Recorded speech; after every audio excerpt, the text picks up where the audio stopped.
Personally, I've made a lot of mistakes in the gym in my life. Had I learned these lessons earlier, I would have progressed and improved a lot faster. So in this video, I want to share with you 5 of the most common mistakes that I see in the gym. And let me know in the comments if you already knew all 5 of these or if you learned something new. Side bends are a popular exercise, and the majority of people doing a side bend are trying to lose body fat from their oblique or muffin top area. Unfortunately, based on all available research, losing body fat from a specific part of your body or spot fat reduction is somewhere between largely ineffective and impossible. Don't get me wrong, there's a lot of merit to direct ab and oblique training, strength for example, but losing body fat is going to come through time spent in a calorie deficit. Recently, I had the opportunity to train with an online coaching client in person. Upon entering the gym, I said, "Let's warm up." And she looked at me sheepishly. She didn't know her warm up. Now, I'm not picking on her, this is pretty common, but I told her, "Look, Susie, warming up's super important. It reduces the likelihood of injury and it's going to increase performance." And her real name's not Susie.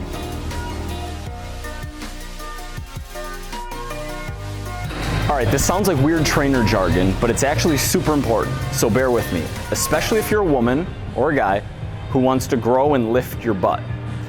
In lower body moves, we can either bend at the knee or the hip, or usually some combination of the two. Most beginners want to bend at the knee. It's what they do best naturally and struggle to bend at the hip. However, bending at the hip is what's going to recruit your glute muscles, your butt, and your hamstrings. Let me give you an example. On a Romanian deadlift, an exercise that mainly works our butt, you want to bend or hinge at the hip. Here you can see me bending too much at the knee, recruiting too much quad, not enough butt and hamstring. But when we bend at the hip, you can see that I'm actually using my glutes as the primary mover. Here are 3 quick tips or coaching cues to help you hinge at the hip. First, keep your abs engaged throughout the entire move. This is going to keep your spine neutral and protect your lower back. Second, think about keeping your legs fairly straight, though not locked at the knee. And lastly, on each rep, think about pressing your tailbone towards the top of the wall behind you. I'm a big believer in showing up, guys. It's half the battle. But we also can't forget the other half of the battle.